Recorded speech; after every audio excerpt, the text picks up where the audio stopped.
Welcome to the 2020 Virtual Forum for Excellence. Really glad you guys have joined us. You are here for the session titled Maintain Rigor and Engagement in Remote Language Arts Instruction. And Amy Elston and myself, Anita Kerr, are your presenters. I'm moderating and presenting this session, but we also have Jennifer Phillips on the line. She is going to be available for tech support for you. So if you've got any issues at all during this presentation, within the Whova app where you logged in, to the right of your Zoom screen should be a box that has a Q&A in it and a chat. The Q&A is really intended for questions that you would like to present to me and to Amy so we can answer, like with content about the session. And the chat is there for you to be in contact with Jennifer about tech problems, or for you to just throw in comments back and forth to us and to each other. And we would love to see activity in that chat. So feel free to make use of that. Everybody is in listen only mode, and you will be able to use that chat to communicate with us since you're muted. And just as an FYI, all of these sessions that you see at the forum this week are being recorded, and everything is going to be posted on that Whova forum app, probably by early next week, so that you can see it and can go back and watch something that you missed, can share it with a colleague, etc. So we're really glad to be able to offer that to you. So let's get into it, shall we? Welcome to the session, Maintaining Rigor and Engagement in Remote Language Arts Instruction. As a language arts instructor, you are likely facing the challenge of maintaining those high standards that you demand from yourself and your students when you had to move your instruction from face-to-face to an online or virtual environment. Whether you're teaching synchronous live sessions or whether you're developing asynchronous online courses where students work independently, either way, you still need to consider how to offer rigorous, standards-aligned instruction that engages and challenges your students. And in this session, we're going to share a combination of tools and instructional strategies and practical tips to just help you create the best possible learning experience for your students without overwhelming yourself, which is really important. So let's say hello and get to know each other a little bit. Amy and I are going to introduce ourselves and tell you kind of where we're coming from and why we're presenting this today, but we also want to hear about you. So this is a chance for you to get some engagement, right? That's in the title of our session, is to maintain engagement. So to maintain engagement with you, you have a chance to take a poll. This is something that you could do in your own classroom. A poll everywhere is a very simple process. You'll see the link at the top of my screen, thepollev.com. You can go there on your phone or on another tab on your computer and enter that web address, and it will take you to a poll that will ask you 2 questions. If you're thinking, oh, I don't have my phone with me, I can't do a poll, you can put that information right in the chat right now with us. 2 questions we're asking you: the type of class that you're teaching right now. And we've given you a bunch of options, right? You're either teaching remote asynchronous, meaning nothing happens live, everything's independent. Remote synchronous, meaning you're teaching at a distance, but you're holding live sessions. Or maybe you're doing a hybrid that has both of those components. Possibly you're doing a hybrid where you have some in-person and virtual, or other. So if you'd let us know which of those fits you. Question in the poll everywhere will be simple click. When you go to poll everywhere, by the way, you can skip the section where it asks you to put in your name and you can just be anonymous. And we also want to know about the LMS, or the learning management system, that you are currently using, if any. And you'll see a couple of the options there, and those same options are listed in the poll everywhere. And what we would love is for you to tell us those things about yourself in the chat or through the poll everywhere. So Amy and myself. So let me tell you, Anita Kerr, you might know me more from the Professional Development Network, which is my day job, so to speak. I do a lot of training for the Professional Development Network in Illinois, And so you may have seen me on a webinar, or you may have heard my voice on an iLearn course, right? So that's my job. And then I also teach part-time for Lincoln Land Community College. And I teach right now currently a remote asynchronous class, meaning it's at a distance, entirely independent work, no live sessions. And I'm doing that currently this semester. So I'm coming at you from that perspective, of a training perspective and a teaching perspective. So Amy, you want to tell us a little bit about you? Sure. My name is Amy Elston, and I am an instructor at the College of DuPage, where I've been for almost 15 years now, teaching all levels of adult basic ed language arts. I'm not doing math this term, but I've also done a lot of that there as well. And then currently, what my class situation looks like right now is that I'm teaching 2 synchronous classes, NRS 1 and 2, and then NRS 3 and the other one. And over the summer, I was doing an asynchronous, synchronous, hybrid combo. And we use Blackboard at the College of DuPage to do all of that. Wonderful. I use Canvas. I forgot to mention that. Great. So you guys are introducing yourselves. I'm seeing some of you commenting through the chat, which is wonderful.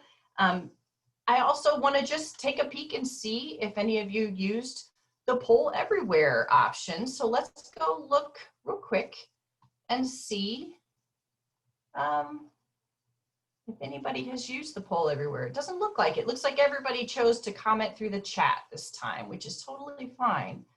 We're glad that you're telling us a little bit about who you are. So great. So Amy, I'm going to turn it over to you. We're going to jump into the meat of this. Okay, guys? Well, great. I just based on the quick poll and the way that people are kind of starting to respond and what we know in general about how people are instructing right now, our classes look different, and we are coming at this from hybrid, synchronous, live, totally asynchronous. We're coming at it from a lot of different ways. Classes are different for all of us. But it's amazing how quickly our students, young and old, are adapting. If they have signed up for classes, they are excited and maybe anxious, but they want to do this and they want to be a part of this new learning environment, whatever it looks like, right? So for first things first, congratulations. Congratulations on making the steps in this changing world of ours to meet the needs of students today. We know for many it has not been easy. It has not been an easy adjustment. So congratulations in accepting the challenge and in continuing to provide quality instruction. I know for me, it's been a process, and in some days moved into nights of doing work for this. So we understand the adjustment. Our classes may look different now, and they may stay this way for some time to come. Out of necessity, we have developed lesson plans for synchronous, asynchronous, and hybrid models. But let's be really aware that when we can use these models moving forward. So when you're creating something, keep that in mind, that it's not just for now, but hopefully it's something that when we get back to face, you can still use. If something is something you've been using during this time, for instance, like is working, like your learning management system, then let's keep using it. Right? Let's keep pulling on that and planning on it to be used in the future. Despite all that may be new and unfamiliar, one thing is still true. There are qualities of instruction we still need to maintain. So let's talk about how to work on these in a remote environment. What were you doing before in your instruction that you must maintain now? What still needs to be done? Right? The inclusion of standards. That's what we were doing before. We always wanted to start with those standards. During this time of online instruction, we must maintain rigorous, high quality, standard aligned instruction for our students. This can't be forgotten or ignored just because we're teaching at a distance. The formats we are using, they're not the most important part of what we're doing. And though it may take a ton of time to get a new format up and running, what's most important is rigorous, standard-aligned instruction has to be occurring. We have to be very intentional about the content and the quality of our instruction. The classes our students are attending now and in the near future should not be designed with the goal of not losing ground, but rather with the idea of increasing and advancing comprehension. And I say that because I know I held on hope to be back to full face-to-face instruction in January. But that is not going to happen most likely at the College of DuPage. And our students deserve more than just maintaining their current levels.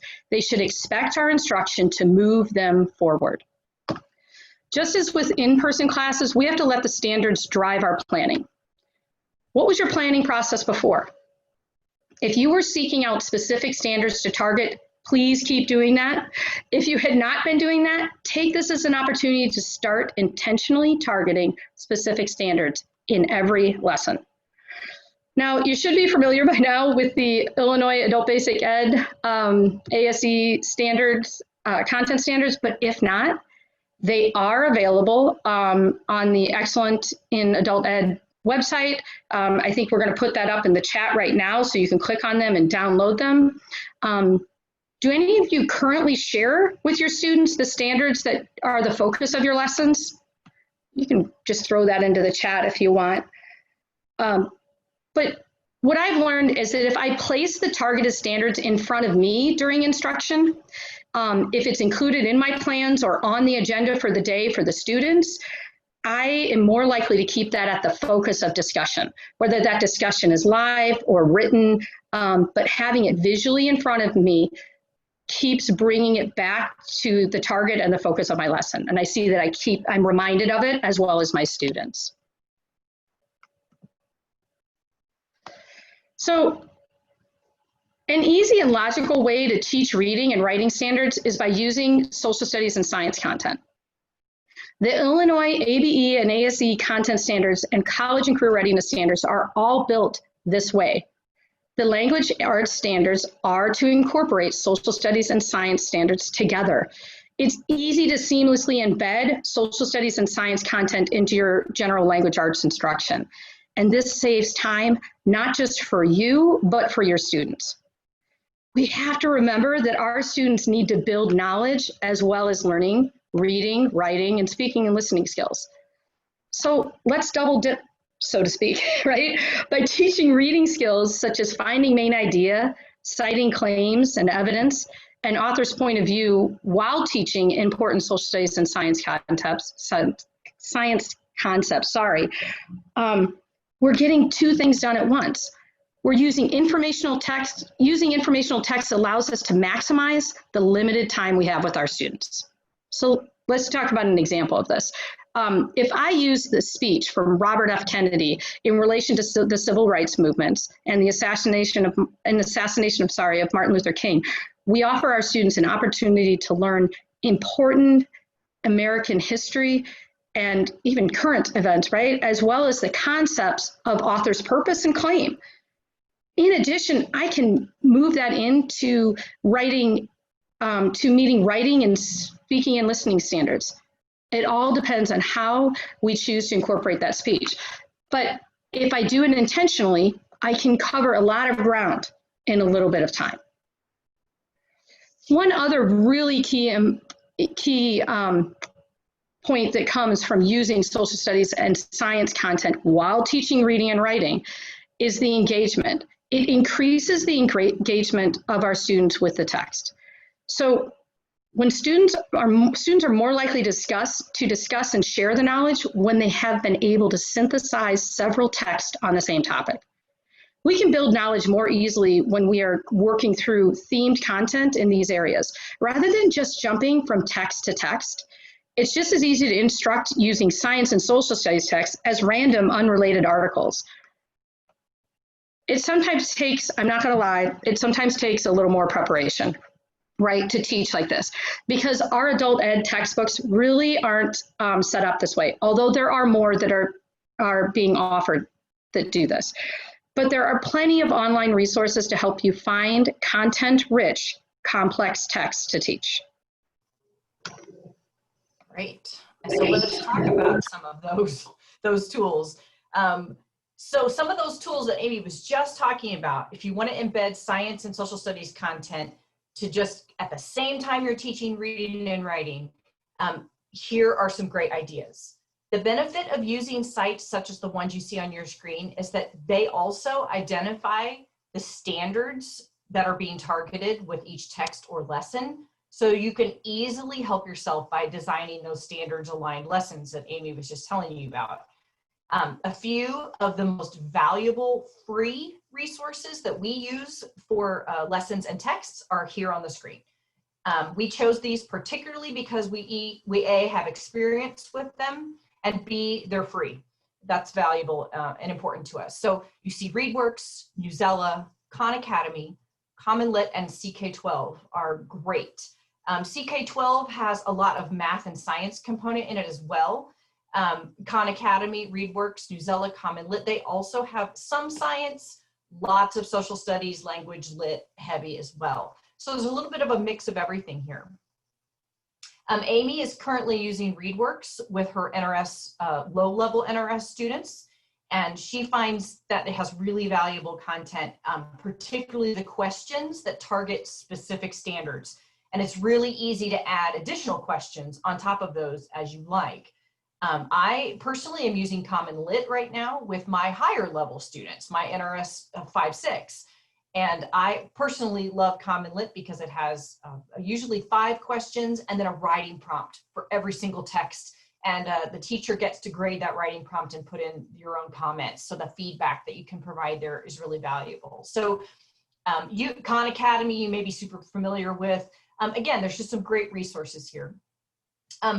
What we want to remind you of is a couple of things. And while I'm kind of talking through these, I would love it if in the chat you would tell us which of these you are either currently using or if you have experience and would recommend. I think it's helpful for teachers to hear from each other. So you've heard from me, I use Common Lit and love it. Amy uses ReadWorks and loves it. We've both used Khan Academy and really love it. Which of these have you used? Throw it in the chat, recommend it to your peers. And if there's a free online resource that's available that you know of that's not up here that you want to recommend, do that too. That'd be great. People will just benefit from your knowledge. So one thing to note, while we're talking about online resources and you're throwing your ideas in the chat, one thing to say, some of you may still have access to your actual textbooks. Now you can't just copy pages out of your textbooks and throw it on your learning management system, right? Because of copyright issues, but some of you may have textbook loan programs while you're at a remote. You may have something set up like that through your program. If not, you could ask.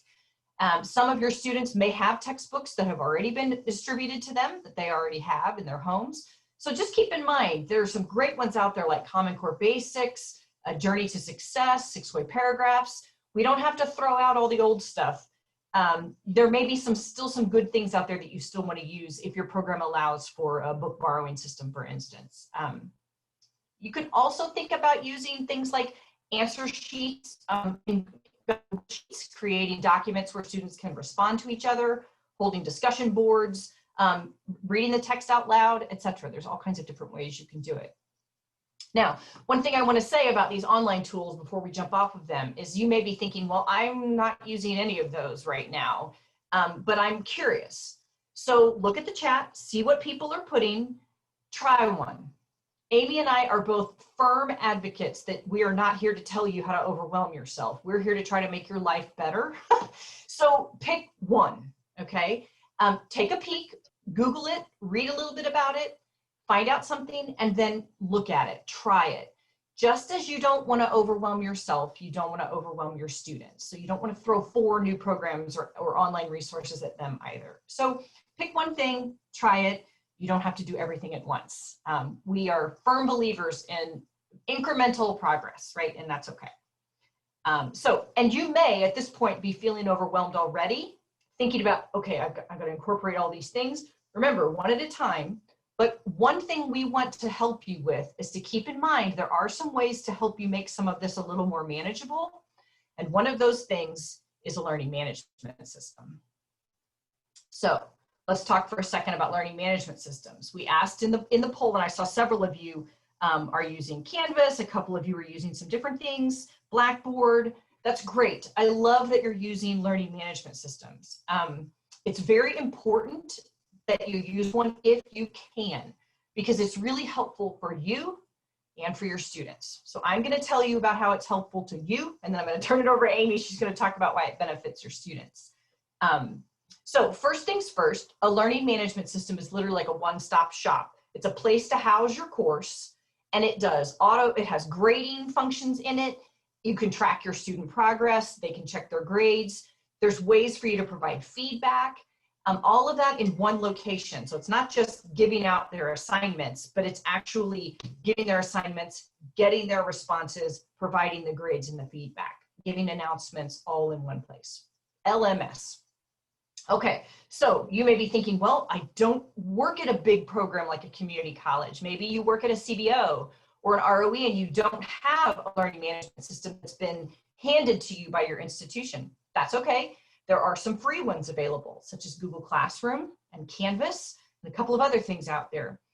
We're not going to spend a bunch of time explaining exactly how to use those, but I will tell you that in iLearn, you're all familiar with iLearn. There is a new category of iLearn courses called distance education right now. It has a bunch of webinars for distance ed in it.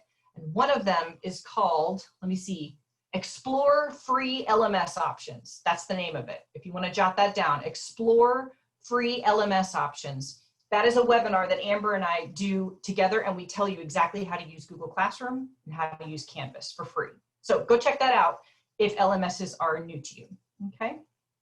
So students need feedback. They need to have things graded. You can incorporate things like ReadWorks and Common Lit and Khan Academy, all those things we just talked about. You can embed those links directly into your LMS so that assignments are fluid for students. One place for students to track everything and one place for you to track everything. Very valuable when you've got multiple classes, multiple students. One of the hardest things we're all trying to do right now is present information, give homework, grade and see all their strengths and weaknesses, monitor their progress. You might be frustrated right now because you feel like you're not seeing the students' thinking processes and you're not seeing as much of their work. And LMS can help recreate some of that for you. And hopefully you'll find that an LMS is so valuable, you'll want to keep using it even after you return to in-person courses. I started using mine before we went distance, and it's so valuable. I love having my students in it. And so just consider there are a lot of benefits to having it and using it. But remember one quick thing, an LMS can be complicated. You don't have to learn the entire system at the first time you open it. There are lots of Google, YouTube videos out there to help you figure these things out. But just a quick reminder, you can start your LMS use, build a course, get your students going, and you can learn how to add things as you go. You don't have to be an expert from the minute you start using it. You learn by doing. So, Amy, I'm going to turn it over to you and let you carry us on. Great. I'll say that one other feature that I love about the LMS platforms is that it offers most of them offer an option, right, to send out mass email to people, to students. So like when I add a new assignment, or if I want to remind them, hey, don't forget, log on before our 9 o'clock class in case you have problems coming on live with me or whatever, you're able to mass email students. On that same note though, because we know that our students, this might be shocking to some of you, but they're not all great with checking their email, especially their college emails, or their school emails. So what I have started to use was the Remind app on my phone. Remind app and WhatsApps are great. WhatsApps are a great way to, I said that wrong. WhatsApp is another one. WhatsApp is also used, I think, by a lot of ESL instructors to actually do instruction through, and I'm not going to go on to that. But what I love about Remind app is that I can send out a mass text to my students. It comes out as a text to them, and they can directly respond only to me. And my number is not shared with all of them, and their numbers are not shared, but it comes across as a text. And let's be honest, they're quick to look at those texts. So am I, for that matter. So it's a great way for students and teachers to communicate. One of my favorite ways to use that, honestly, is if there's an issue with Zoom. I'm like, hey, this is what's going on. Or we actually use Blackboard Collaborate, but if there's an issue, I can send it out really quick to them. So I do find that to be extremely helpful. Well, as Anita said, She was talking about the LMS, and I'm going to talk about how that is with our students. So let's consider the setup of the LMS for the students and from their perspective. What should it look like? It is really important for our students that it is friendly and it's approachable and it's simple. And let's be honest, that's important for us too, especially if you're new to it. Making it easy and approachable is important for you as well. So what does that mean? Think about how the students are going to use this. How will it look when they first enter it? And what information do you want them to be able to access through the LMS? If the LMS is their primary interaction with you, because your class is totally asynchronous, there are some really important things you'll want to include. And even if you have a hybrid where you offer live class sessions too, this is still super important. Make it friendly and inviting. And one great way to do this, and I actually took a class this summer that gave me this idea, and I was like, this is awesome, is make a video. Open with a video of yourself, introducing yourself, and maybe have some discussion boards where the students can also introduce themselves. Now, if you feel comfortable, you can surely have them do some video introductions if they'd like. Then be sure to set up the content with as few clicks as possible. So what does that mean? It means if you set up an agenda, put right in there what it is you want them to do where they can just click and go right to it. But not that they have to go to another folder to open up information for reading and then go to another folder for vocabulary or another folder for current events. That's just too many clicks. Just like us, keep it simple. Put it right there in front of them so there's as few clicks as possible. The way my is set up on Blackboard is I set up by modules, which are 3 days worth of assignments, and they go to that module and everything is there. But I only open up, make available to them each day as we come upon it, because we also know what happens is if you put everything up at once, not only does that become confusing for our students, but we also have the student that wants to just go through and try to do all the work before the instruction's gone on with it. So that's another reason to do it that way. All right. So one more great thing that an LMS can allow you to do is that sometimes the instructions, especially if you're asynchronous, can be complicated. And they might benefit, your students might benefit from using audio recordings of the directions and explanations, in addition to the written ones. Plus, your lower level readers could really benefit from hearing rather than always reading, so provide both for them. Now, how can you do this? How can you do the audio recordings? Of course, you can use your phone, but there's also Flipgrid, Screencast-O-Matic. There's a ton out there. Find something, use something that's comfortable and easy for you, okay? Don't forget, students like a variety. Reading and writing, let's be honest, it can get a little boring sometimes. So use audio, use video, and let them do the same. We'll talk about this a little bit more later, but it's just a great way to engage them. Also, when you're thinking about absent students, don't forget, you can record your Zooms, right, to show them later if you're doing live class. And in addition to that, one thing that I love is that by recording it, when I have students that sometimes are like, hey, I don't understand any of this again, I can be like, how about you watch the video of that portion of class, and if you still have questions, let's talk about it. Because sometimes it's just a simple fact that they walked away and they missed the instruction about how to summarize something, right? And by reviewing it, they're set to go. So it can save us time as well. Great. So I appreciate those suggestions. That leads us to kind of some more ideas related to engagement. One of our, as Amy and I have been chatting kind of just this semester about our teaching and about other things we've been hearing from other instructors, we've kind of agreed that the toughest thing we've been encountering is trying to keep students engaged in the virtual world. Having class this way can be done effectively, it can be done well, but boy, this engagement piece is a little bit of a mystery, and how to crack it, we've not done it yet.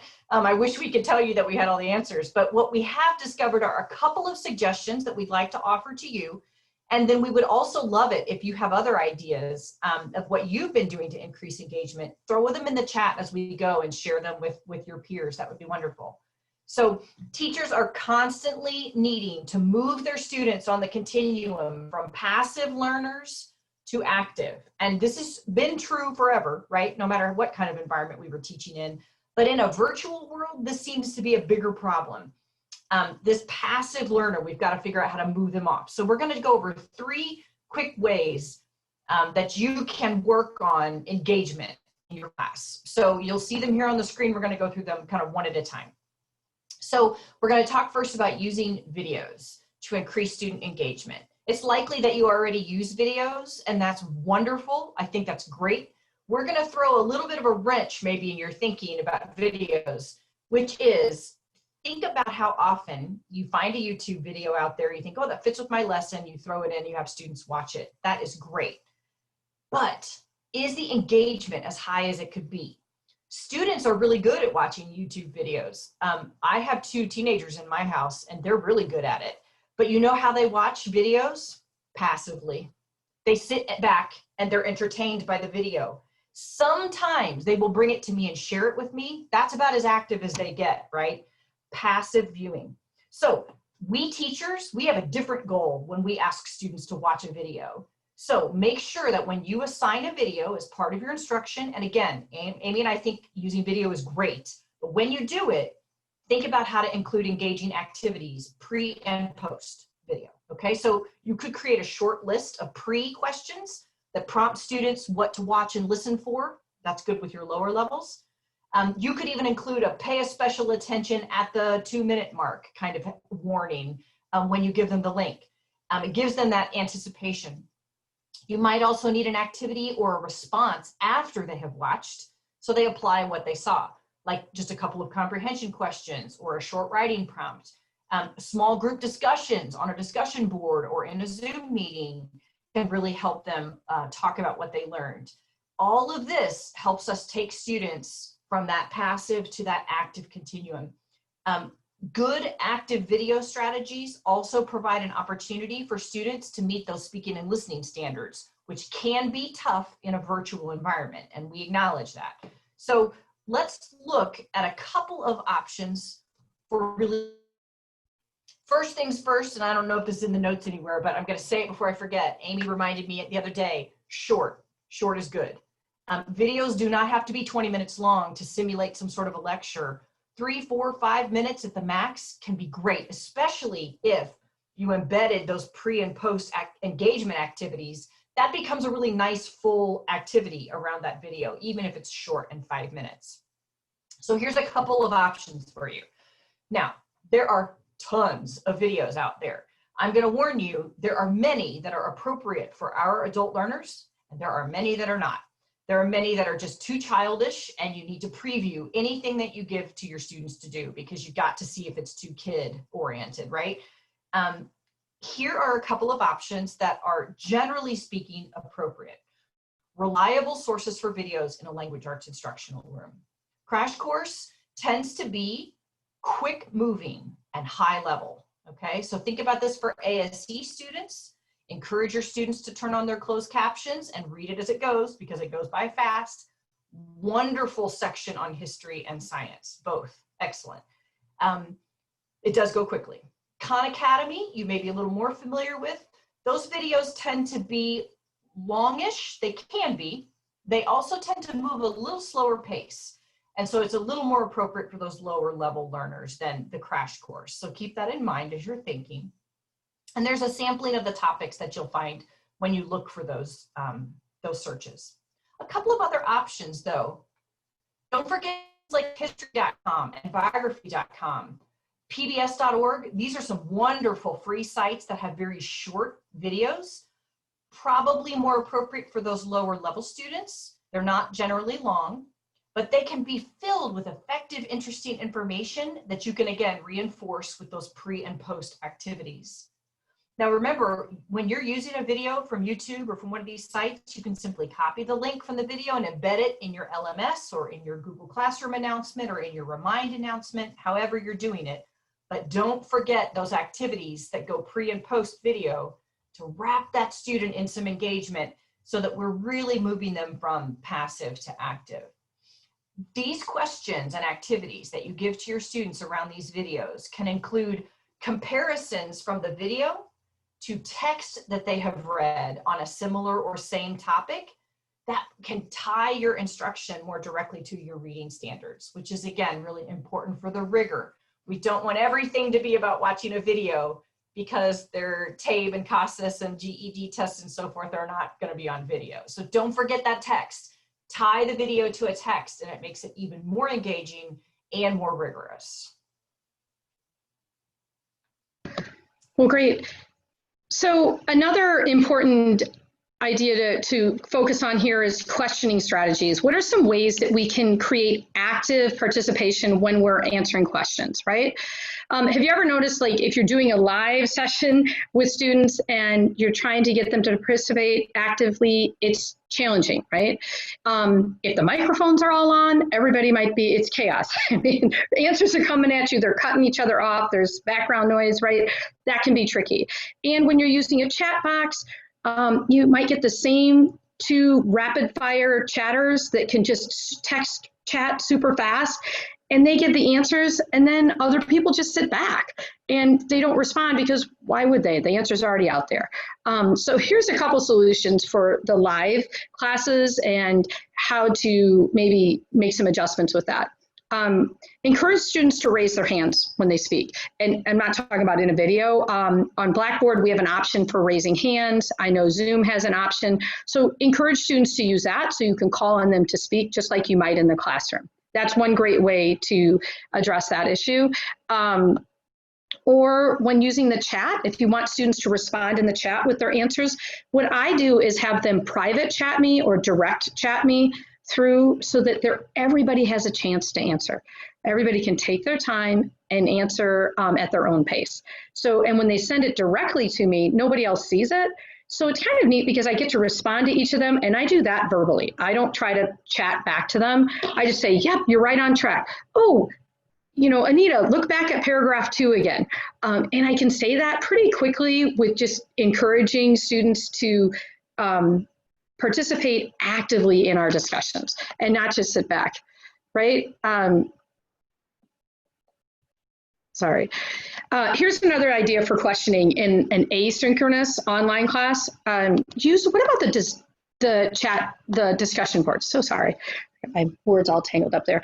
Discussion boards are a great option to put something out there that they have to respond to. The only thing I will tell you is don't do that too much. Don't make it so tedious that really students are just putting anything in there, and give really clear guidelines with that. Another thing I want to remind you of is that you might have students responding to answers in a textbook. Maybe they have a book in hand and rather than having everyone write everything out, how are they going to give that information back to you? Maybe do quick short quizzes through Google Docs. Maybe offer an option within the LMS. There's oftentimes platforms where you can build a quiz in or build a quick short answer, short response in, or a multiple choice thing in there. Use some other options, other ways for students to answer and engage with instruction that's not super tedious. And again, choose something simple that works for you right now. All right, don't try to do everything at once. And maybe it's just, you know, over the next couple of weeks, you make one, you know, Google Doc that you haven't done before, or do something different. But don't worry about trying to do all of this. Remember, these are just some ideas to help get you on there. I just want to reiterate, Amy, real quickly, especially in a class where the majority of the work is in an LMS or the students are doing a lot of independent work, as they are in my class. I tend to expect a lot of reading and writing, because that kind of is just the way it's set up. So I do try to force myself to build in more of those short little quizzes and poll everywheres and things that can happen quickly and without having to make them write an essay every time they answer me. Let them produce a slideshow, or let them draw something or record their own voice and give it back to you. Anything, especially for our lower level students who aren't strong writers anyway, if we only let them write when they give us feedback, then we're hampering them a little bit. So let them speak to you, let them record, let them do screen slides.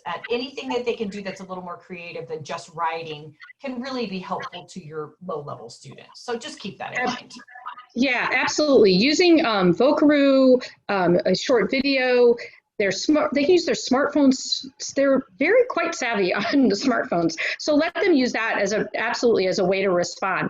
Another great way to do a quick evaluation of students and present information to them and really make them active in learning it is through EdPuzzle. So I'm not sure how many of you have used EdPuzzle. If you just want to throw that in the chat, I'm wondering if you're familiar with it. And if you're not, I will tell you it's one of my new favorites for a couple of reasons. There's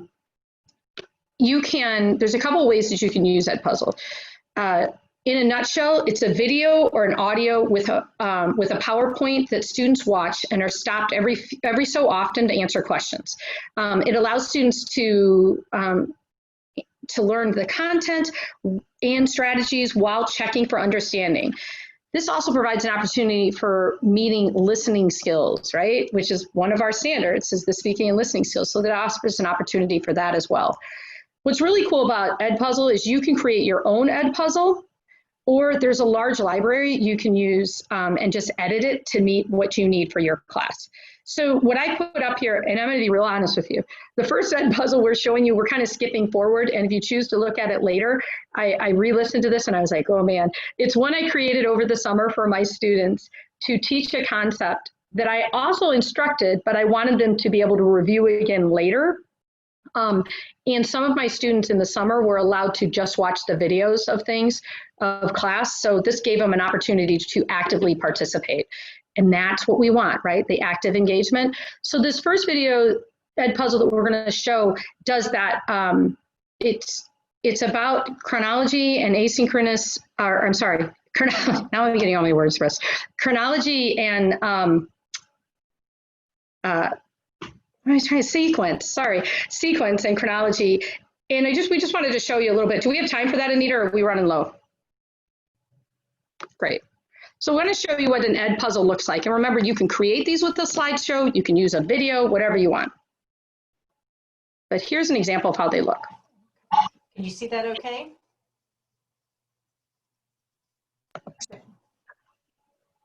Later, he shared his idea with the U.S. Marines, and they agreed. The Navajo soldiers helped the U.S. military send messages during the battles in the Pacific, and finally helped them win the war. Okay. So Amy, you want to walk us through what happens now? Sure. The way this is set up for my students, I set it up before they came to this text. One of the things I said to them was, if you would like to pause it now and read it independently, you may, or you may listen to the audio. And as soon as they're done, I can put in a stop in there so they can pause it if they want. But what happens is they automatically get stopped and have to answer a question at this point. And they're not allowed to skip it because I've set it up that way. I can embed this directly into my LMS. And when they're done, there's a score that goes right into the gradebook for me. So I can see whether or not students were successful at this concept or not. I can stop throughout the video, or I can ask many questions at once during the video. So it's however you want to use it, but it offers such a great way for them to actively engage and have to respond. And you can do short answer, multiple choice, however you want to set it up.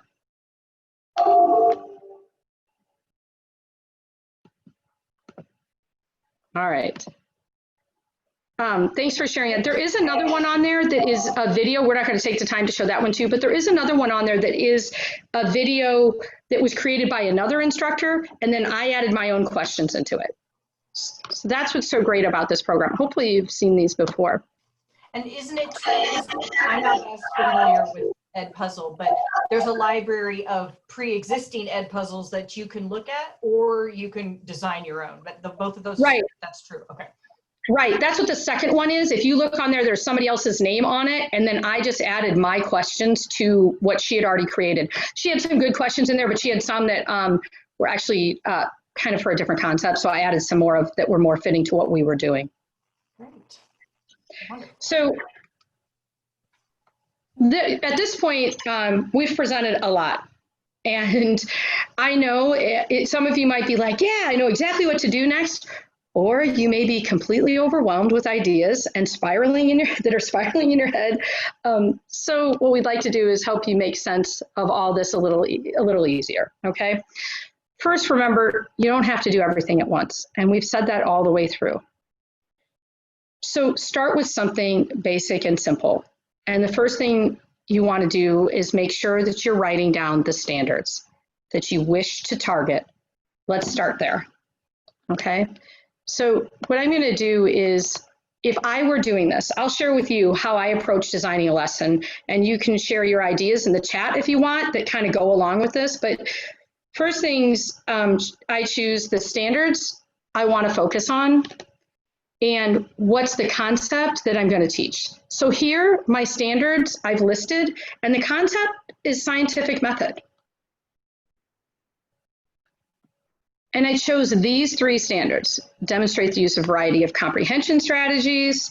Notice that I'm specifically targeting the explain events, procedures, ideas, because that goes right along with that scientific method.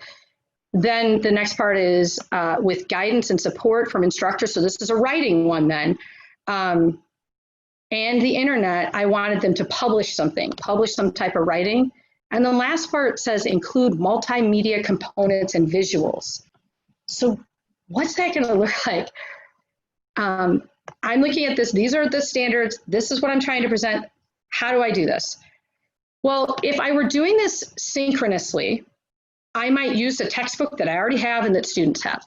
Or I might pull in information from Newsela or some other source and put it on the screen to work through with the students. If I were doing it asynchronously, I may grab something from Khan Academy and have students work through that information and watch a video or listen to the instruction there. If you have any other ideas, feel free to throw them in the chat. How might you do this? Sorry. Amy, we both be chatting. Both of us start with scientific method pretty early on in our instruction. And so we were kind of brainstorming about what do you do? What do you do? So we would love it if in the chat you would throw some ideas for if you were trying to cover these targeted standards in a scientific method lesson that you were teaching, what would you do? Would you reach out to ReadWorks? Would you reach out to YouTube? Would you go to Crash Course? Where would you go? And what kind of activities would you have your students do to heighten that engagement, right? So give us some suggestions. And even if whether you're synchronous or asynchronous, a great thing to do might be to throw in the video of an experiment. And so if I were in class, in my face-to-face classes with my students, we do an experiment using Skittles. So I thought it's great. You know, my students enjoy it, they actively engage. Well, offer them the opportunity still to do that.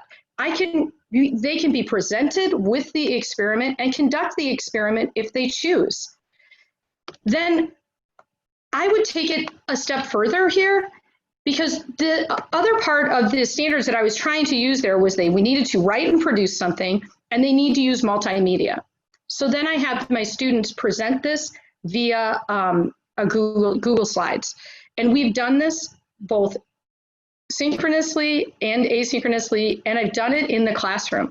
So I found that this was an easy one for me to incorporate in, but we started with our standards. I choose my platform to present the information in, and then I figured out how do I want to assess my students or have them engage, right? And I decided to have them engage through presenting the information, through Google Slides, which was amazing to me how quickly they picked up on how to do this, even those that were brand new to using any type of Google form.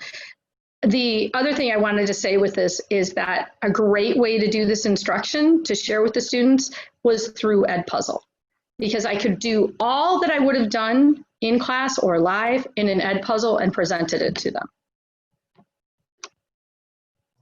So I see a suggestion in the chat that just caught my eye, because I also use case studies, is David mentioned open up a Google Doc have everybody looking at case studies and having them comment about whether or not those case studies are in line with the scientific method. Where do they see the dependent variable? Where do they see the independent variable? I use a lot of real life scenarios and that model it. And then just last week, I made my students go outside and I said, look around, make a hypothesis about something in your yard, right? And so I'm trying to get them to literally get out of their house, get away from their computer, put them outside. And we talked about my front grass grows faster than my back grass, you know, whatever. We designed out of that through a discussion board. There's so many different ways you can do it, but case studies, EdPuzzles, videos, letting them create slides, all of that is such an highly engaged.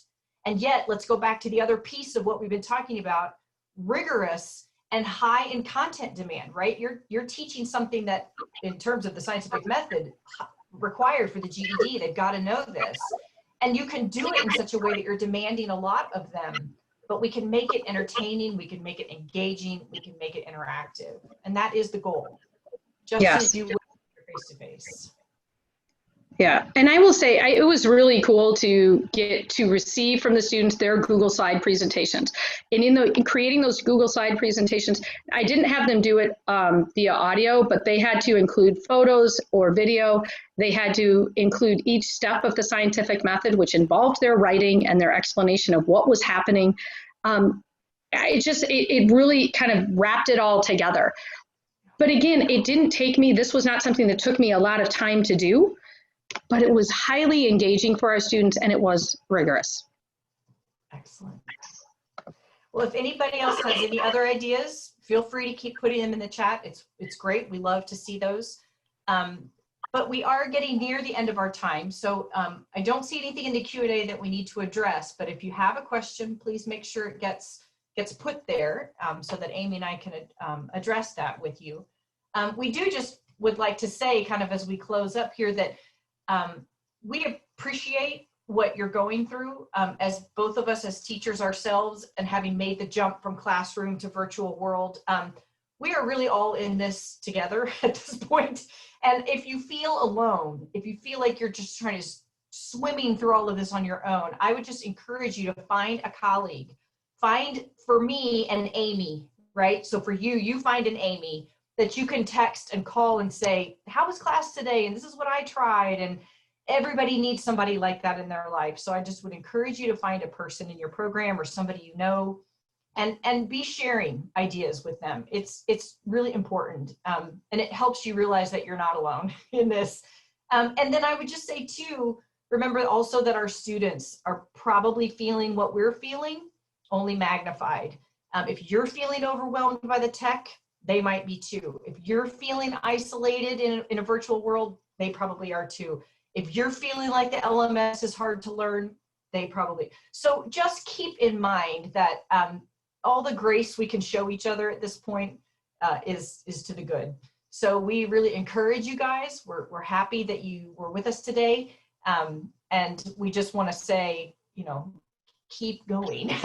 If you need Amy or myself, there we are. Email addresses. We're happy to hear from you, and would happy to answer any questions. Also, the chat in this session in your Whova app will stay open and active. And if you have a question, you can always throw it in there. And later today, we can take a peek at it. We would very much love it if you would complete the end of session evaluation. Not just for this session, but for any session you attend for the rest of the forum. We would love it if you would evaluate those.